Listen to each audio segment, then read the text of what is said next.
2030 की नवीनतम फंतासी और साहसिक film my blood washing monster friend निकली है। इसमें एक लड़के की कहानी है जो अपने दादाजी के खेती में छिपे रहस्यमय प्राणी से मिलता है। फिर एक अविस्मरणीय साहसिक यात्रा शुरू होती है। 1996 में मेक्सिको के सेंजेवियर पहाड़ों में एक वैज्ञानिक दल ने निशिनो राक्षस को खोजने की कोशिश की, जो बकरी के खून से जीवित रहता है, लेकिन उसका खून घावों को ठीक करता है, जिससे पूंजीवादी प्रतिबंध लगते हैं। शिकारी को गुफा में एक लार्वा मिला। जैसे ही वह भागने वाला था, काले कानों का एक समूह और वयस्क चुंबकीय राक्षस उसके पीछे दिखाई दिए। फिर शावक के रेत के पैरों को लटका दिया गया और भाग गया, और शिकारी ने संकेत निकाला, लेकिन राक्षस को निशाना बनाना एक शॉट था जिसने उसे सीधे मारा। सौभाग्य से बारूद सिर्फ पंख से टकरा गया था। उसके पीछे का शिकारी इसे देखकर जाने के लिए अनिच्छुक था। उसके पास गुफा के बाहर पहाड़ की ओर भागने के अलावा कोई विकल्प नहीं था। वह गंभीर रूप से घायल हो गया और ऊंची ऊंचाई पर नहीं रह सका। उड़ान भरने के बाद शिकारी जल्दी से अपने बच्चे को बाईं ओर ले गया। कार खड़ी हो गई और उसका पीछा किया, तेज मुड़कर पहाड़ी की ओर भाग गया। एक 1988 मॉडल के बख्तरबंद यार कीड़ा उससे टकरा गया। सौभाग्य से उसका मजबूत शरीर ज्यादा समर्थन नहीं था। वह थोड़ा उठ गया और बचकानी घास में चला गया। जल्दी से शिकारी बेहोश हो गए और पहुंचे, लेकिन उसके पंखों की चोट लगी और एक कार से टकराई गई। उसकी शारीरिक ताकत लगभग करीब थी। उसने शिकारियों को अकेले भगाने का फैसला किया, बच्चे को छोड़ दिया और उसे वापस आने का इंतजार करने के लिए। याली उसका अनुसरण कर रहा था। उसने नीचे से मरा हुआ चूहा निकाला और छोटी चीज की दयालुता को समझा।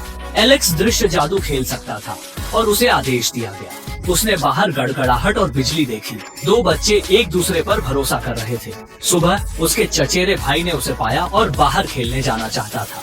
गोदाम में रास्ता सुना। उत्सुक चचेरे भाई ने इसे जानने की योजना बनाई। याली उसे रोकने आई और छोटी चीज बीम पर खेल रही थी। ली ने उसे छिपने का संकेत दिया, लेकिन उसने अपनी पूंछ के साथ टिकट खेले। तियानर जनरल याली पर हमला करने की तैयारी कर रहा था। वह सच बताना पड़ा कि यह फोन पर बात राक्षस था। चचेरे भाई ने देखा और उत्तेजित हुआ। याली के आराम के तहत शांति वापस लौटी। तीनों ने बात की और नाम देने का फैसला किया। दादाजी जो आए। यह पता चला कि घर लौटते समय दादाजी को क्यू बोर्ड मिला।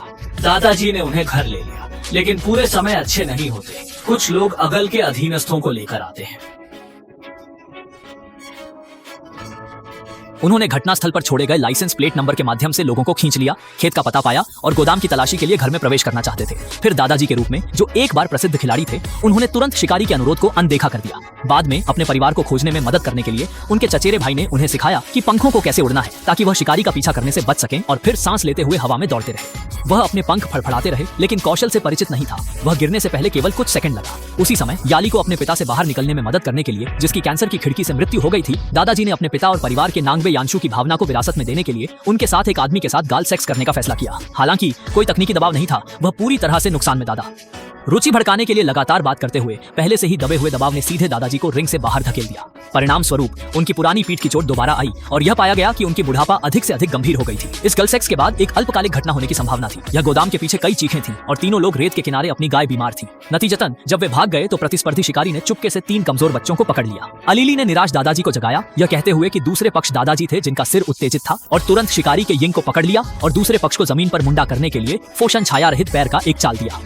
फिर वह जल्दी से शिकारी की ऑन ऑफ रोड वाहन से गुजरा और बेहोश क्यूबाई को पहाड़ की ओर भाग गया। चक को ट्रंक से देखते हुए दादाजी को फिर से याद आया कि पहले क्या हुआ था, और अधिक खतरे का पता नहीं था।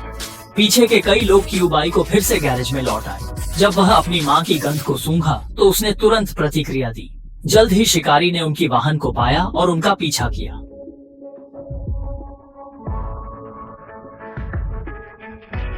दूसरा बेटा उसके सामने दिखाई दिया और फिर उसके पीछे कोई रास्ता नहीं था। जब वह पानी के पाइप रैक पर पहुंचा तो वह शेर की प्लेट बन जाएगा। अच्छा मास्टर समय पर पहुंचा और कुत्ते से हैंडल को छूता रहा, लेकिन खतरे को दूर नहीं कर पाया। स्टील फ्रेम एक के बाद एक टूट गया। लिबांग ने अपने बगल के स्टील पाइप को पकड़ लिया और मरम्मत नहीं कर सका। याली ने वापस आने का डर सुनकर क्यूआई की पूंछ को पकड़ लिया। शिकारी की कार को देखते हुए एक वयस्क भालू झिंक्यू शिकारी का रास्ता रोकने से डरता था। जैसे ही वह कार को पीछे छोड़ने वाला था, उसके पीछे 3 वयस्क क्यू झिंक्यू थे। शिकारी ने पागलपन से कार को हथौड़ा मारा। उसके दादाजी, जो अभिनय में तेज थे, सीधे पीछे से आए और एक पेड़ के पास आए और शावक को बचाया। शिकारी की कार का पीछा किया। वह आसानी से अपनी माँ के पास लौट आया। यारी ने अपने परिवार के साथ खुशी का भी एहसास किया। अब पूरे दिन खेल के आदी नहीं थे और अपने पिता पर अपनी निर्भरता से बाहर निकल गए। इस समय खिड़की के बाहर CH भी यारी से बात करने के लिए उड़ने आए। अगली बार मिले।